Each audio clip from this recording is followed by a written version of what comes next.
উফ, ইরফান, কি যে করো না তুমি। আমি একদম ভয় পেয়ে গেছিলাম।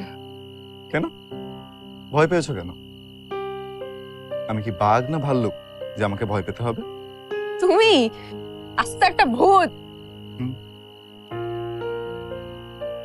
ঠিকই বলেছো, আসলে ভূতই আমি।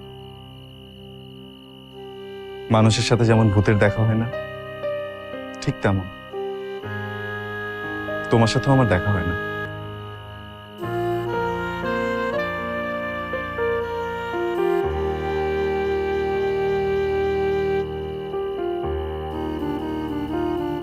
কিন্তু এভাবে দেখা করাটা কি ঠিক হচ্ছে? কেন?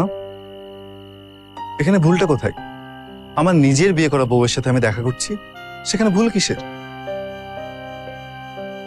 ভুল হয়তো না ইরফান, কিন্তু মা জানলে খুব কষ্ট পাবে। আর আমার কষ্ট পারি?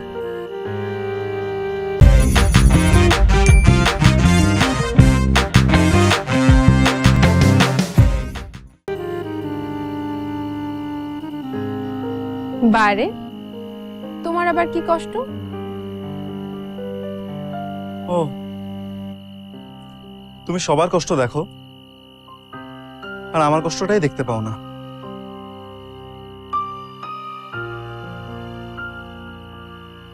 কিন্তু এই শেষ, এভাবে লুকিয়ে লুকিয়ে আর দেখা করা যাবে না। আচ্ছা, তুমি কি যেন বলবে বলছিলে? ও হ্যাঁ, মনে হচ্ছে তোমার বুদ্ধিটাই শেষমেশ কাজে দেবে পারি। কিসের কথা বলছো বলো তো? আরে, তুমি সেদিন বললে না রিয়ার সাথে কথা বলার কথা? আচ্ছা, পেয়েছো রিয়াকে? প্রথম প্রথম তো আমার একটু অস্বস্তি লাগছিল, পরে দেখলাম না, রিয়া বেশ কমফোর্টেবল। ওকে বাসার সব কথা খুলে বললাম, ও আসলে কিছুই জানতো না। ইনফ্যাক্ট আমাদের বিয়ের কথাও বললাম, ওনাকে সেটাও জানতো না। শুনে নিশ্চয়ই দুঃখ পেলো। আরে ফোনে কি অত দুঃখ বোঝা যায় বলো?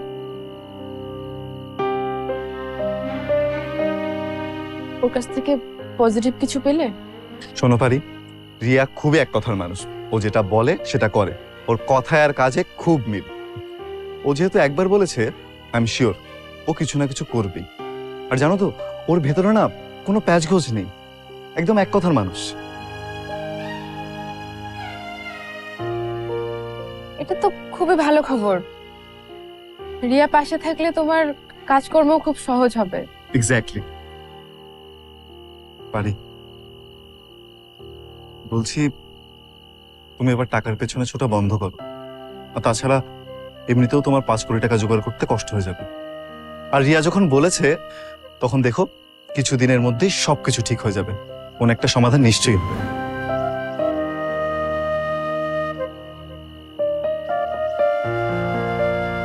তুমি যাই করবে ইরফান, আমি তোমার সাথে আছি। কিন্তু আমার কাজটা আমাকে করতে দাও। আমারও তো একটা লড়াই আছে, সেই লড়াইটা না হয় আমাকেই করতে দাও।